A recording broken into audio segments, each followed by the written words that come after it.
우리에게는 어느덧 또 한 해를 마무리해야 할 시간이 찾아왔습니다. 언제 더위가 그치나 했는데 어느새 찬바람이 골목을 돌아 우리 곁에 왔습니다. 우리 교회도 보면은요, 에어컨을 켜고 2주간 쉬었다가 난방으로 돌렸습니다. 올해는 유난히 추위가 더 빨리 온 것 같아요. 반팔을 입다가 가을 아우터를 한 번도 제대로 꺼내보기도 전에 겨울 파카 입고 살아갔으니까 말이죠. 계절이 바뀌듯이 우리 신성 공동체에도 어느덧 이렇게 매듭을 지어야 하는 시간들이 우리에게 찾아왔습니다. 각 선교회에서는 새롭게 2026년도 회장을 뽑고 계시고요. 또 우리 사역자들은 사역의 결실을 돌아보면서 다가올 2025년도 당회를 준비하고 있습니다. 우리가 새 계절을 맞이하고 또 우리가 새해를 또 맞이하면서 갑자기 그런 생각이 있어요. 오늘 찬양에도 그런 고백이 있었지만 언젠가 우리의 인생도 마무리하고 우리의 인생도 마감할 때가 오지 않겠어요? 그런데 그때 우리가 반드시 기억해야 할 것, 그때 우리는 주님 앞에 무엇이라고 고백하면서 주님 곁으로 갈까? 이거는 그때 생각하셔도 안 되고 항상 우리가 미리 준비하시면서 여러분 그 말을 지금부터 훈련하시고 마음에 간직하시고 그리고 그 말을 위해서 여러분들 기도하셔야 하겠습니다. 오늘 본문에 보면 우리가 어떻게 한 해를 마무리하고 또 새해를 시작하고 또 우리의 어떤 매듭을 짓고 또 새롭게 시작하고 우리의 인생을 마감하고 주님 곁으로 갈까, 좋은 기도 제목 하나를 만나게 되어지는데요. 그것은 바로 무엇이냐면 범사에 감사하라 라고 하는 거예요. 범사, 우리의 일상뿐만 아니라 우리가 큰 일 있을 때, 작은 일 있을 때, 시작할 때, 끝날 때 무엇으로 하라는 거예요?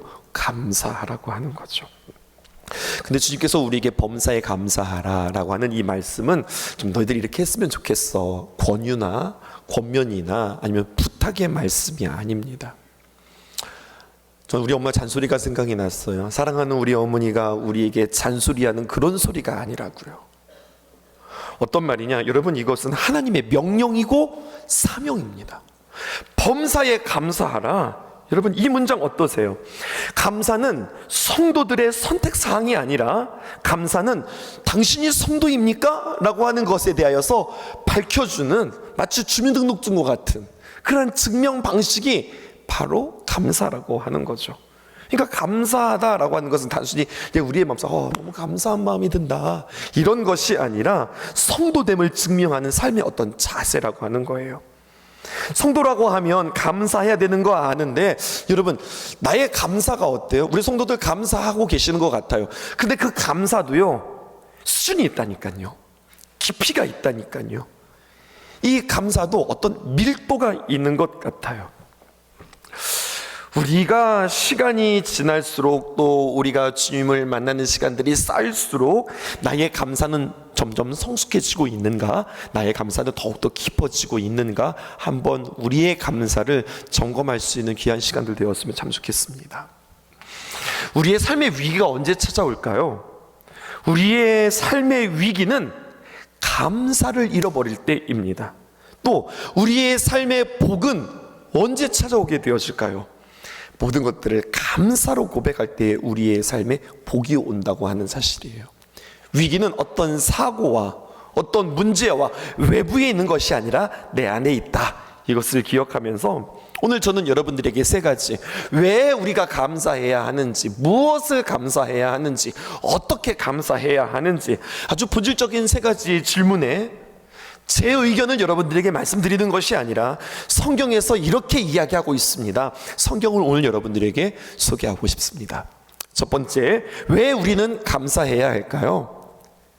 성경은 우리에게 이렇게 이야기합니다. 오늘 본문에 보니까 감사는 우리를 향하신 하나님의 뜻이다, 이렇게 이야기하고 있습니다. 조금 더 설명해 볼게요.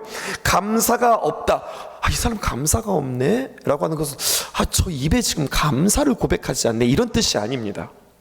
감사가 없다는 것은 감사의 표현이 없다는 것이 아니라 더 본질적으로 감사가 없다고 하는 것은 그 안에 하나님을 향한 믿음이 없다는 거예요. 우리가 늘 암송하는 말씀이죠. 믿음이 없이는 하나님을 기쁘시게 하지 못하나니 하나님께 나아가는 자는 반드시 그가 계신 것과 그가 자기를 찾는 자들에게 상 주시는 이심을 믿어야 할지니라. 믿음이 있을 때 하나님을 기쁘게 해드릴 수 있다고 하는 사실이에요. 그리고 믿음이 있는 자가 하나님 앞에 진짜 감사할 수 있다는 이야기예요. 순도 높은 감사를 할 수 있다는 거죠. 한 가지 성경에서 이야기 하나를 찾았습니다. 그것은 누가복음 17장 11절에서 18절에 있는 말씀인데 먼저 우리 교독하고 이거 한번 해석해 보도록 할게요. 11절입니다. 예수께서 예루살렘으로 가실 때 사마리아와 갈릴리 사이로 지나가시다가 12절 한 마을에 들어가시니 나병 환자 10명이 예수를 만나 멀리 서서 소리 높여 이르되 예수 선생님이여 우리를 불쌍히 여기소서 하거늘 보시고 이르시되 가서 제사장들에게 너희 몸을 보이라 하셨더니 그들이 가다가 깨끗함을 받은지라. 그 중에 한 사람이 자기가 나은 것을 보고 큰 소리로 하나님께 영광을 돌리며 돌아와 예수의 발 아래에 엎드려 감사하니 그는 사마리아 사람이라. 예수께서 대답하여 이르시되 10사람이 다 깨끗함을 받지 아니하였느냐? 그 9은 어디 있느냐?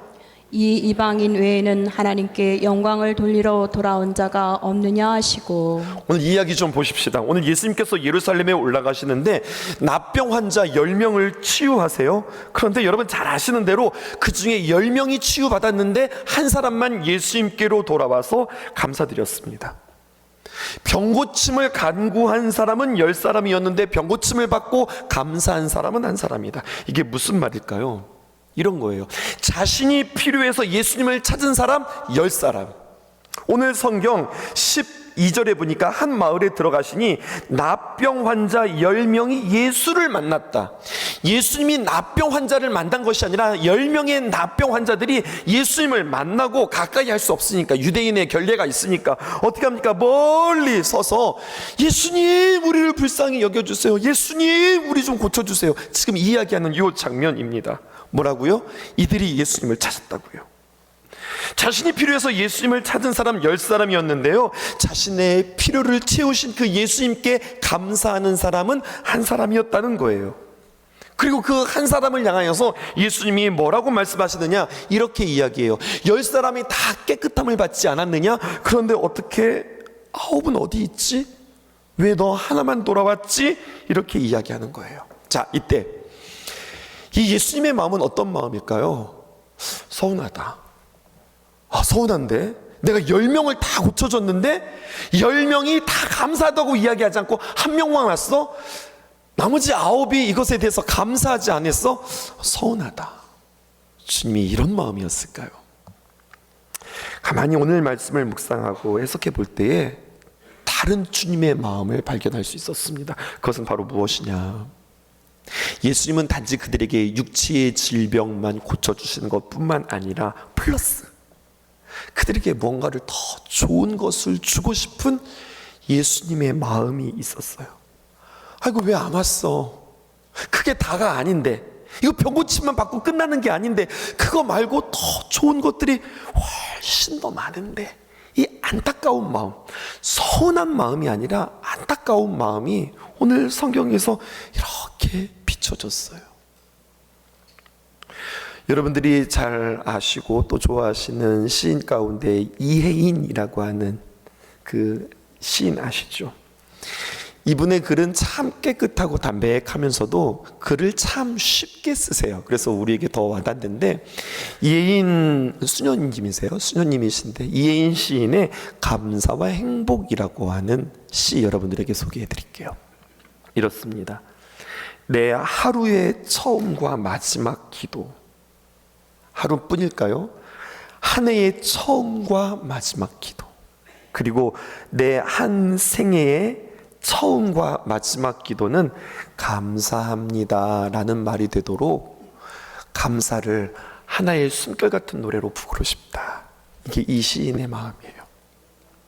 근데 이 말에는요 굉장히 중요한 한 가지 원리가 있어요. 여러분, 내가 날마다 감사하지 못한 사람은요 한 달 한 달을 감사하지 못하고, 이 감사가 없는 사람은 한 해를 마무리하고 한 해를 시작하면서 하나님 이렇게 해주세요 라고는 기도할지는 몰라도 하나님 참 감사합니다, 이 고백은 할 수 없다는 거예요. 이것은 훈련받은 사람만이 할 수 있다는 거예요.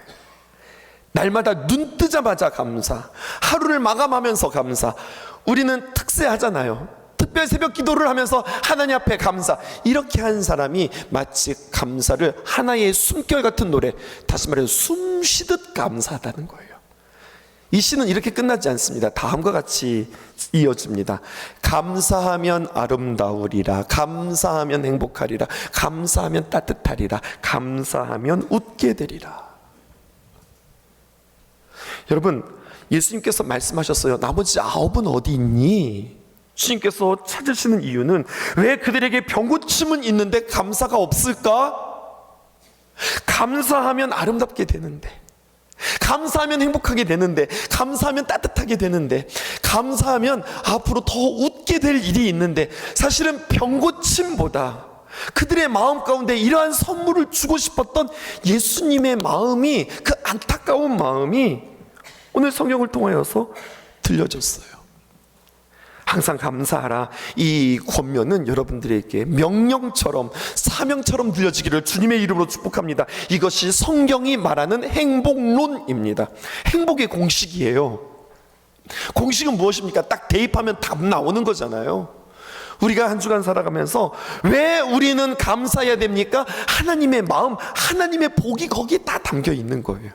그래서 감사함으로 말미암아 하나님께서 우리에게 주시는 그 복을 누릴 수 있기를 주님의 이름으로 축복합니다.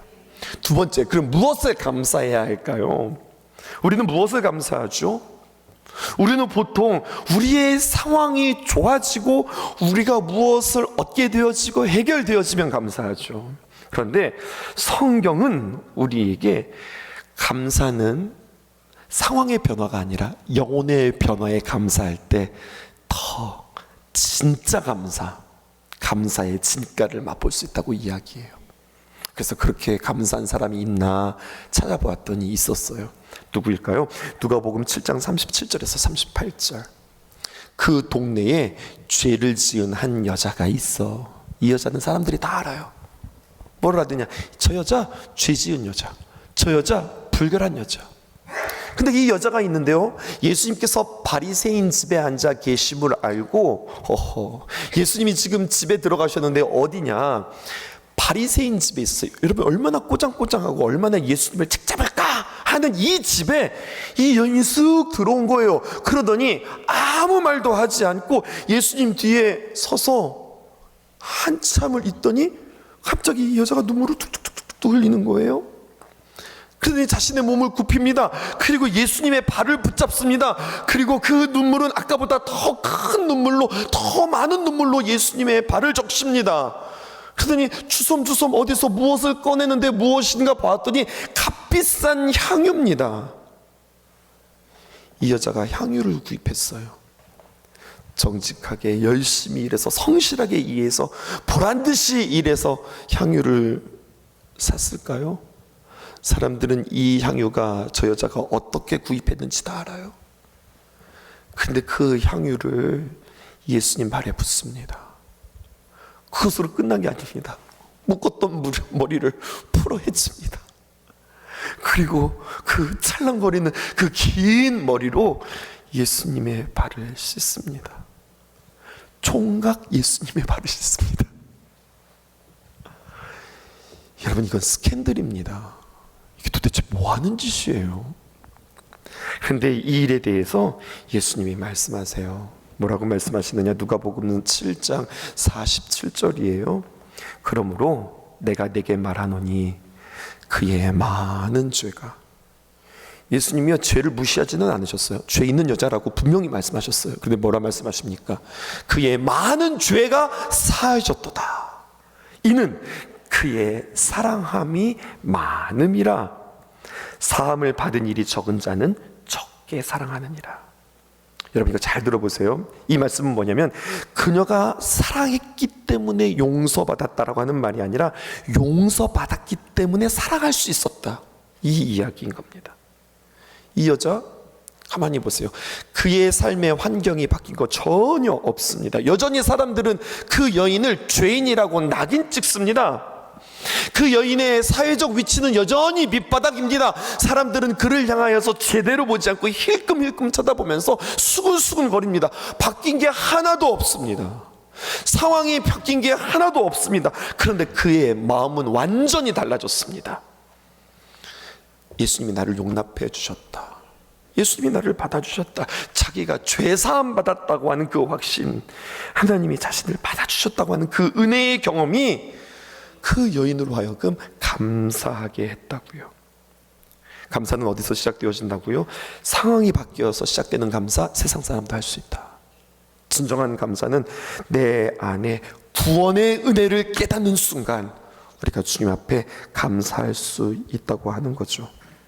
사도 바울이요, 로마서 6장 17절에서 18절에 내가 하나님께 감사합니다. 감사 제목을 말하는데 무엇을 감사하는가? 너희가 본래 죄의 종이더니 너희에게 전하여 준 바 하나님의 복음을 전했어요. 교훈의 본을 마음으로 순종하고, 하나님이 귀한 말씀을 전했는데 그것을 그냥 겉으로만 순종한 것이 아니라 그들이 마음으로 순종했어요. 그러더니 죄로부터 해방되어서 전에는 죄의 종이 되었는데 이제는 의에게 종이 되었다. 신분이 바뀐 것으로 인해서 하나님 앞에 감사하는 사도 바울의 이야기가 나옵니다. 오늘 말씀의 마지막입니다. 그러면 왜 감사해야 되는지, 무엇을 감사해야 되는지 알았으니 그럼 더 구체적으로 우리가 어떻게 감사할까, 이번 한 주간 이 감사를 여러분들 실천해 보셨으면 참 좋겠습니다. 앞에서도 이야기했지만 많은 사람들은 대개 내가 무엇을 가졌는가, 무엇을 받았는가, 어디에 올라갔느냐에 따라서 감사가 결정되어지고, 좋은 일이 생기면 감사, 그럼 이게 무슨 말이에요? 좋은 일이 생기지 않으면 감사가 뚝 끊쳐진단 말이에요. 근데 오늘 예수님께서는 아주 새로운 방법으로 우리에게 감사하라고 가르쳐줘요. 어떻게 해야 되냐? 마태복음 10장 11절에서 13절. 제자들을 파송하시면서 하시는 말씀인데요, 어떤 성이나 마을에 들어가든지 그 중에 합당한 자를 찾아내요. 너희가 떠나기까지 거기서 머물라. 너희들이 전도여행 가는데 잠을 자야 되잖아. 또 너희들이 쉬어야 되잖아. 너희들이 대접받아야 되잖아. 거기에 합당한 자를 찾아서 그들에게 도움을 청해라. 또 그냥 들어가지 마. 12절에 보니까 또 그 집에 들어가면서 평안하기를 빌라. 이렇게 주님께서 말씀하셨어요. 성도님들, 우리 주변의 성도님들을 보게 되어지면, 예를 들어서 우리 권사님이, 우리 집사님이, 우리 장로님이 목양실에 딱 들어왔다. 목사님 안녕하세요 하고서 뭔가를 시작할까요? 아니죠. 목양실에 딱 들어오면 뭐해요? 기도해요. 근데 궁금하지 않아요? 뭐라고 기도할까? 무슨 기도할까? 혼나지 않게 해주세요, 뭐 이런 기도할까요? 무슨 기도할까? 궁금하지 않으세요? 무슨 기도 하실까요? 아니, 무슨 기도 하셨어요? 성경은 우리에게 이야기해요. 우리가 늘 인사하는 것처럼 딱 그 자리에 머물면 하나님의 은혜와 평강이 이곳에 넘치게 하여 주옵소서. 이게 목양실 뿐이에요. 우리 권사님네 집에 가도, 우리 권사님 식당에 가도, 우리 권사님 사업장에 가도, 그 집에 놀러 가도, 누구를 만나도 잠깐 그 자리에 앉으면 딱 앉자마자 뭐 하는 거예요? 하나님, 이곳에 하나님의 은혜와 평화가 넘치게 해주세요. 여러분, 이렇게 하라고 주님께서 가르쳐 주셨고, 그것에 순종하는 우리 성도들이 그거 기도하는 거예요. 아시겠죠? 주님의 말씀에 순종하는데 왜 이렇게 하느냐? 13절에 이렇게 말씀하셨어요. 그 집이 이에 합당하면 너희가 빈 평안, 너희가 기도했던 그 평안, 축복했던 그 평안이 거기에 임한다. 만일 합당하지 않으면 그 평안이 너희에게 부메랑처럼 돌아올 것이다. 이렇게 말씀해 주세요. 여러분, 이 말씀 믿으세요? 하나님께서 우리를 축복의 통로로 삼으셨습니다. 가는 곳마다 하나님의 은혜와 하나님의 평강이 이곳에 넘치게 해주세요. 교회에 와서도 하나님, 오늘의 예배 가운데, 우리의 만남 가운데, 우리의 공동체 가운데 하나님의 은혜와 평화가 넘치게 해주세요. 사람들을 보는 곳마다 여러분, 이 평안을 빌다, 평안을 흘려보내는 여러분들 되셔야 하겠습니다. 그런데 그 평안이 그에게 합당하지 않아요? 그러면 어떻게 되느냐? 그 평안이 우리에게로 부메랑이 되어서 돌아온다는 이야기예요. 그런데 여러분, 이 말을 우리는 다시 한번 가만히 생각해 보면 이 말에는 무엇이 들어가 있는가? 감사의 방향, 감사의 방식, 감사의 결과로도 우리가 이것을 해석할 수 있어요. 어떤 상황인가, 그것이 합당한가 합당하지 않은가 따지지 말고 우리가 하나님 앞에 감사했어요. 합당하면 그 감사가 거기에 머물러요. 근데 합당하지 않으면 그것이 되돌아서 우리에게 돌아온다니까요. 그러니까 감사는 어떤 상황에 따른 반응이 아니라 감사는 믿음의 태도입니다. 말 어렵죠? 근데 여러분 이 말 잘 생각해 보세요. 감사할 수 있는 상황이 생겨서 감사다. 감사는 상황에 따른 반응이 아니라 우리가 믿음으로 감사하면 감사할 일이 생긴다. 감사하면 이곳에 감사할 일들이 생긴다. 그것이 합당하지 않은 그 감사는 나에게로 돌아온다. 여러분 이것을 믿으실 수 있기를 바라요. 우리 성도들과 함께 2023년도에 암송했던 말씀, 기도 대행진을 하면서 암송했던 말씀, 빌립보서 4장 6절, 아무것도 염려하지 말고 모든 일에 기도와 간구로. 근데 모든 일들 앞에 무슨 말이 붙어 있습니까? 다만 오직 모든 일에 기도와 간구로 너희 구할 것을 감사함으로 하나님께 아뢰라. 여러분 이 문장을 이것저것 다 띄워보세요. 그럼 이렇게 되는 거예요. 염려하지 말고 감사함으로 하나님 앞에 아뢰라. 우리가 아는 말씀이었지만 새롭게 다가오죠. 이것을 구체적으로 실천했던 한 사람이 있습니다. 그 사람을 한번 닮아봤으면 좋겠는데요. 누구일까요? 요셉입니다. 요셉이요, 잘 아시듯이 형들에게 버림받고 노예로 팔려갔고, 그리고 그 여러 가지 많은 일들을 만났던 그 요셉을 생각해 보세요. 딱 한마디로 정의되어져요. 요셉, 야, 따질 거 참 많다. 하나님께는 하나님 왜 내가 이런 고난을 당해야 돼요? 이해할 수 없습니다. 하나님 앞에 따질 수 있고요. 형들 왜 나한테 이렇게 하셨습니까? 형들에게 따질 수 있고요. 뿐만 아닙니다. 자신을 고용했던 장군, 내가 무슨 잘못을 했다고 내가 감옥에 들어갑니까? 그 장군에게도 자기가 따질 수 있는 여러 가지 많은 조건들이 너무나도 명백합니다. 근데 성경에는요, 그 요셉이 따졌다는 이야기가 없어요. 원망했다는 이야기가 없습니다. 상황을 계산하지 않습니다. 지난주 말씀 여러분들 생각나실까요? 누가 감사할 수 있느냐? 하나님께 주권을 맡긴 자가 감사할 수 있습니다. 그러니까 하나님이 하시는 일이지, 이거인 거예요. 근데 오늘 거기에 한 걸음이 더 나가는 거예요. 하나님이 이렇게 하셨어. 내가 그 하나님의 주권을 인정하는 것뿐만 아니라 조금 더 적극적으로 그래서 감사합니다. 그럼 말도 안 되는 감사예요. 근데 여러분, 감사가 나에게 그것이 정말로 감사의 제목으로 돌아온다고 하는 하나님의 이 행복의 공식을 우리에게 말씀해 주고 계세요. 오늘 본문에서 예수님이 그 집이 어떤 집인지 따지지 말아라, 재지 말아라, 평가하지 말아라, 그저 축복해라, 그저 감사해라, 그곳에 하나님의 은혜와 평안을 빌라, 그러면 내게로 돌아올 것이다 말씀해 주셨던 것처럼 우리의 삶에도 따지지 말고 하나님 앞에 간구하고 기도하고 감사하면 그 감사의 제목이 우리에게 돌아온다라고 하는 이 말씀이, 여러분 우리끼리 이야기인데 이게 진짜인지 진짜가 아닌지 정말로 실천해보며 맞네, 정말 맞네 라고 이것들이 경험되어질 수 있는 여러분 되었으면 좋겠습니다. 요셉이 나중에 이렇게 이야기하잖아요. 멋진 고백을 합니다. 창세기 50장 20절에 당신들은 나를 해하려 하였으나 하나님은 그것을 선으로 바꾸사 오늘과 같이 많은 백성의 생명을 구원하게 하시려 하셨습니다. 질문 또 할게요. 이거 그 자리에서 만든 말이에요? 아니면 오래전부터 자신의 마음속에 두었던 말이에요? 이거 그냥 멋있게 하려고 그 자리에서 즉흥적으로 만드는 말이에요? 아니에요, 여러분. 이것은 요셉의 기도 제목이었어요. 그는 그렇게 믿었어요. 형들 나를 죽이려고 그랬어? 근데 그 사건이 하나님이 우리를 구원하시는 놀라운 계획으로 하는 분명히 바꾸실 거야. 또 오늘과 같이 많은 생명을 나를 통하여서 구원하게 하시는 하나님의 귀한 계획이 있어. 이것을 믿고 기도했던 그 고백이 이렇게 이루어지는 겁니다. 마태복음 10장 11절에서 13절 읽어볼까요? 다시 이것들을 기억하면서 다시 한번 읽어보십시다.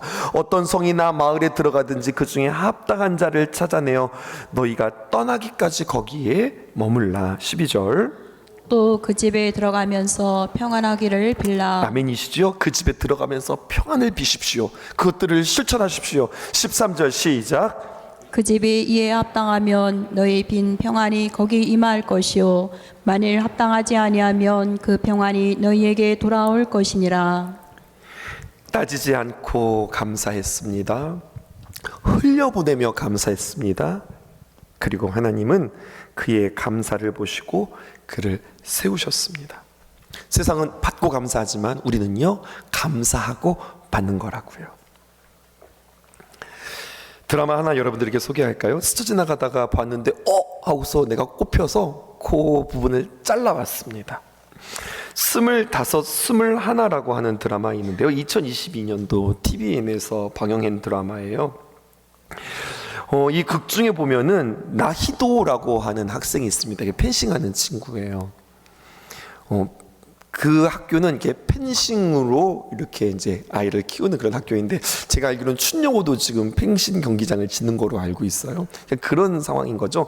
고등학생인데 열심히 펜싱 훈련을 하고 있는데, 학생이라서 아직 국가대표 선발전에 발탁되지 않았습니다. 그런데 그가 코치 스님의 이야기를 열심히 듣고 그 등용문에 문을 두드리기 시작했어요. 어떻게 힘들게 해서 경기를 잘 치르면 나도 국가대표가 될 수 있다. 지금 이 순간이 온 겁니다. 그리고 그 선발전에 코치와 함께 들어갔으니 얼마나 떨릴까요? 얼마나 무서울까요? 그때 말입니다. 국가대표 선발전에 나갔는데 막상 딱 경기를 뛰려고 하니까 무서운 거예요. 두려움에 휩쓸린 거예요. 근데 그때 코치가 그 마음을 알고 딱 부릅니다. 나희도 상대방 선수가 무엇을 하든지 간에 너는 이제까지 네가 훈련한 대로만 하면 돼. 네가 준비한 대로만 하면 돼.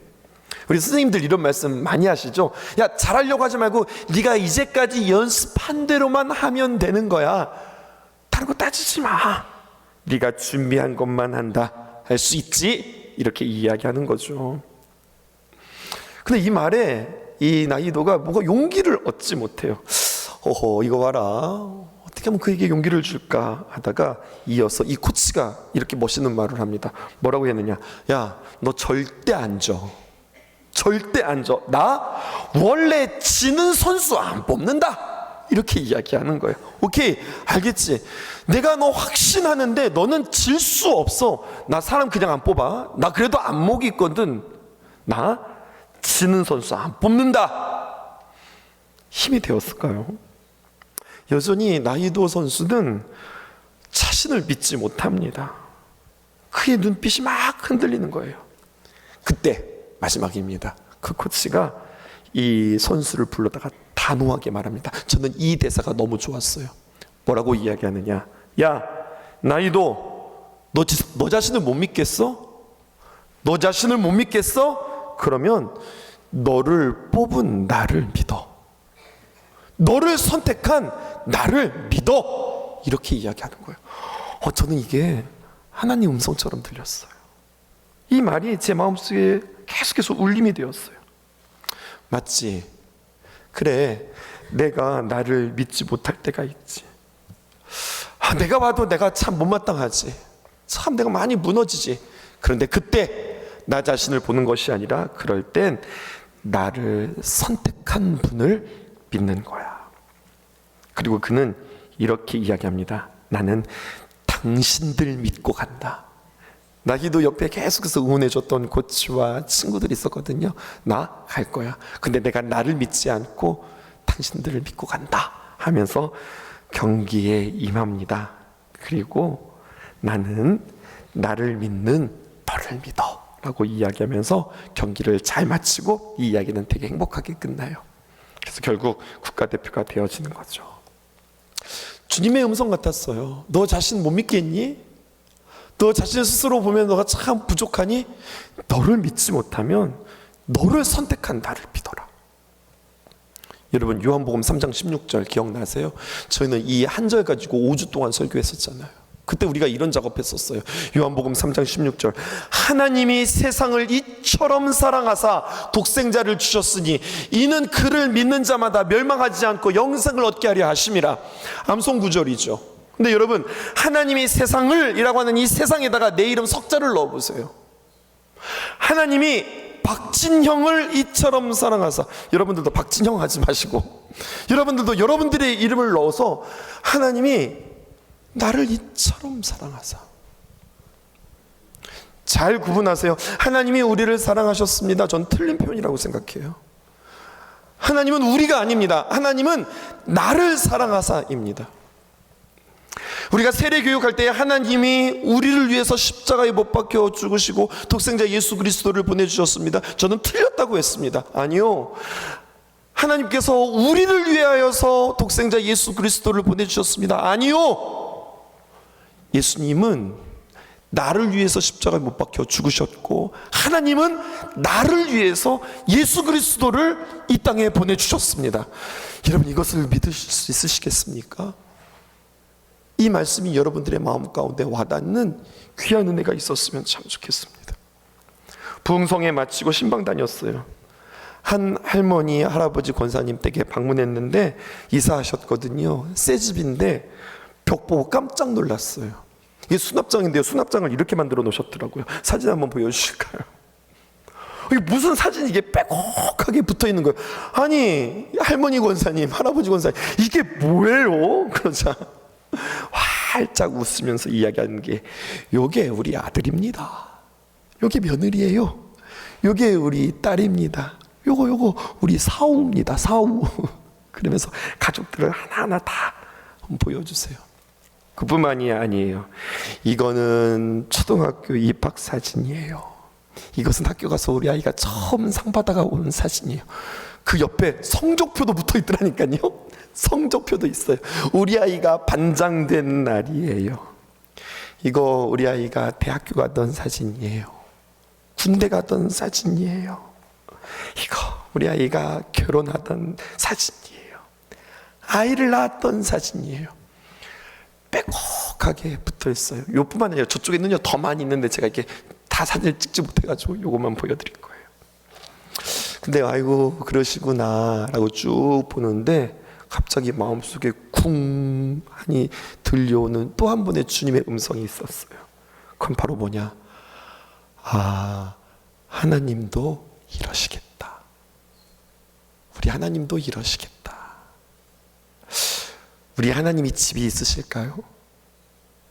그리고 우리 하나님의 집에 벽이 있을까요? 우리 하나님에게 카메라가 있을까요? 그러면 반드시 분명 나의 사진들이 빼곡하게 그 벽면에 붙어 있을 것 같은 그런 믿음이 제 마음속에 생각났어요. 내가 이 땅에 태어났을 때, 내가 이 땅에 태어났을 때뿐만 아니라 우리 하나님께서는 내가 우리 예수님을 인격적으로 만났던 고등학교 2학년 그 5월, 그날을 주님께서는 기억하시고 붙여놓으시고, 그날 하나님, 내가 하나님 앞에 내가 쓰임받을 수 있는 종이 될까요? 내가 주 앞에 목사가 될 수 있을까요? 내가 내 자신을 하나님 앞에 드렸던 그날, 또 우리가 아내를 만나서 결혼했던 그날 첫날 밤에 침대 위에 둘이 올라가서 마주하고 손 붙잡고 서로가 서로를 위하여서 기도해 주셨던 그날, 어렵고 힘들었는데 그래도 하나님 뜻이면 가야지 트럭에다가 짐 싸가지고 개척교회로 떠나던 그날, 또 하나님께서 부르셔서 부목사로 부르던 그날 우리는 또 열심히 가서 부목사로 감당하던 그날, 담임 목사님 사모님이 이제 돌아가시게 되어서 약 6개월이라고 하는 세월 동안을 담임 목사 대행을 하면서 울며 힘들며 주님 앞에 엎드려 기도했던 그날, 주님께서 어느 날 아직 내가 완성되어지지 않았는데 담임 목사로 부르셨던 그날, 또 신성교회로 부르셨던 그날, 주님께서는 하나하나 기억하시면서 그때를 기념하시면서 주님께서 붙여주셨을 뿐만 아니라, 여러분 성적표, 우리 아들이 이겼네, 기도하면서 세상에 빠지지 않고 하나님의 말씀으로 이겼네, 참았네, 견뎠네, 이겼던 그날 우리 아름다운 성적표를 하나하나 붙이지 않았을까요? 감성적인 이야기라고 여러분 생각하세요? 성경에 기록되어진 이야기예요. 여러분들에게 소개하겠습니다. 시편 139편 16절에서 18절. 내 형질이 이루어지기 전에 주의 눈이 보셨으며 나를 위하여 정한 날이 하루도 되기 전에 주의 책에 다 기록되었나이다. 하나님이여, 주의 생각이 내게 어찌 그리 보배로운지요, 주의 수가 어찌 그리 많은지요. 내가 세려고 할지라도 그 수가 모래보다 많도소이다. 내가 깰 때에도 여전히 주와 함께 있나이다. 아버지 집에 가서 사진을 세하려고 하는데 이게 너무 많아서, 아니 이런 거 다 찍어 놓으셨어요? 이거 다 기억하셨어요? 그 숫자가 모래알 숫자보다 더 많아서 셀 수 없었던 하나님이 나를 향하신 그 사랑. 큰아이 낳았을 때 우리 아이가 처음 받아본 날, 우리 아이가 김치를 처음 먹던 날, 우리 아이가 병원에 가서 보건소에 가서 처음 주사 맞던 날, 유치원 들어간 날, 학교 들어간 날. 여러분, 우리의 인생에 하나님께서 왜 가정을 허락해 주시고 왜 우리에게 자녀를 허락해 주셨을까요? 네 새끼 이쁘니? 네 자녀 귀하니? 그렇게 좋으니? 그거 알아? 그 마음이야. 아니 그거보다도 더 크단다. 아플 때 함께 아프고 기쁠 때 함께 기쁘고 승리할 때 함께 환호성을 불러주시는 그 주님. 하나님이 세상을 이처럼 사랑하사 독생자를 주셨으니, 어떤 사랑이에요? 독생자를 주시기까지 사랑하신 그 사랑이 내게 있으니 너 자신을 못 믿겠어? 그러면 너를 선택한 나를 믿어. 너 절대로 안 져. 내가 너랑 함께 있으니까, 내 안에 예수 그리스도 있으니까, 내가 감사를 놓치지 않으면 넌 절대로 안 져. 오늘 주님께서 우리에게 해주시는 그 음성이 오늘 여러분들의 심령 가운데 들려지기를 주님의 이름으로 축복합니다. 감사 대행진 두 번째 날, 우리를 세우신 그 하나님께 감사. 아멘이시지요. 그 은혜가 저와 여러분들에게 있기를 주님의 이름으로 축복합니다.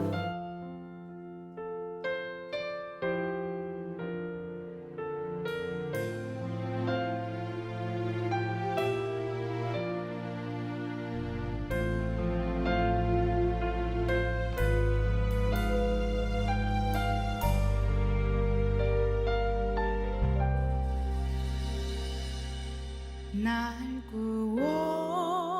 구원하신 주 감사, 모든 것 주신 감사, 지난 추억이 내 감사, 주 내 곁에 계시네. 날 구원하신 주 감사, 모든 것 주신 감사, 지난 추억이 내 감사, 주 내 곁에 계시네. 향기로운 봄철의 감사, 외로운 가을날 감사, 사라진 눈물도 감사, 나의 영혼 평안해.